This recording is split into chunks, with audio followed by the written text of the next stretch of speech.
خوندنی خد دل موژه خسته شده نوم مستر سورا کودا هر جو هر دسته شده یگا لگپ بدای تگی کامنت تو یوتیوب دا دخترو را پس نزا گپت نمیگذره توب دا ما دیگه دخترو دا کار ندارم خواهر دارم دیگرو را نمیگم نفرت دیا دختر دارم که عمرو وقتی مرا سیاه کردک بختی مرا ما قلنگو تخت بردم سوزوندگو تخت مرا چی خیلی که گپ زنین پس نزنم ظلما ما براشان مددم فروختگو زندگی ما تو وقت وجود دارم پس میزنم و شیطانا کسی میشناسه شب رسانه نگه پا ما رحمت میگم خدا را که او رای برم بردک اگر سومن نمیدید نفسی بدش نمیمردک او نمیفهمیدک خوشبختی بس اون ممال نیست یکا توفای قیمت بهتر از عشقی حلال نیست مرا اول بگفت ناله ها کن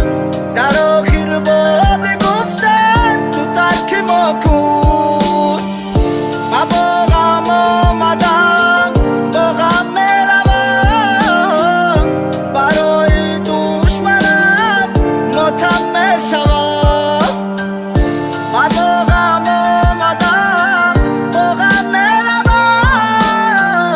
برای دشمنم ماتم میشوم هر روز عصبی ما قطع همه جنگ میکنم سویت جورم مکشم در را محکم میکنم جای آروم میکنم که سر مکم ترک مانم گپ و چپ بسیار کردین توقت کردن نمیتونم بسای دشمنی ما یک تبدین سیکته شدین خطوگی مرا گفتین در آینه خطون ندیدین خطوگی ما شما این جای نازک نفهمیدین برای ما چاکندین خطون دا او جغلتیدین ما درد و غم و دل ما شکر زندگی مشکل ما ده همه نقل کردم در خدم ساختم قاتل ما دنسم و مالتون جمله و رفتار و کارتون در کار نستای بخط و غم نتین ما وای به حالتون ما درد و غم دل ما خواستم یک تره بکنم ما حرزون نکردم یک کسا فیره بکنم واسه یک گله مردم طرفی ما سنگ بزنن سورا بس که دگره پاده یک دیگر زنگ بزنن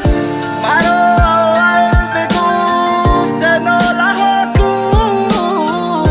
در آخر با بگفتن تو ترک ما کن ما با غم آمدم با غم میروم برای دشمنم ماتم میشوم ما با غم آمدم با غم میروم برای دشمنم ماتم میشوم ما با غم آمدم با غم میروم برای دشمنم ماتم میشوم ما با غم آمدم با غم میروم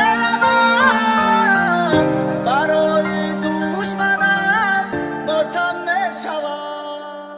رمضان ماهی مقدس می باشد و شرکت صاف سودا محض به خاطر ماه شریف رمضان 20% تخفیف اعلام میکند. داروی الهدایه به نمود کپسولا و روغنی که حتی حبیب نورمگомедов به شما توصیه میدهد پیشنهاد مینماییم که برای نصف کردن کیر برآوردن ریش و موی سر اگر شما خراب هستید و میخواهید فربه شوید پس از داروی بتا پروتئین و گینرهای صاف سودا استفاده برید. داغ‌های سفید پوست و خوبتر کردن بینایی کمک میرساند. دستافکا به همه شهرهای روسیه در شهر مسکو و سنت پترزبورگ آفیس‌های کلان این شرکت قرار دارد. از نام کانال تاجیکان گروپ مراجعت نموده تخفیف علاوگی به دست دارید.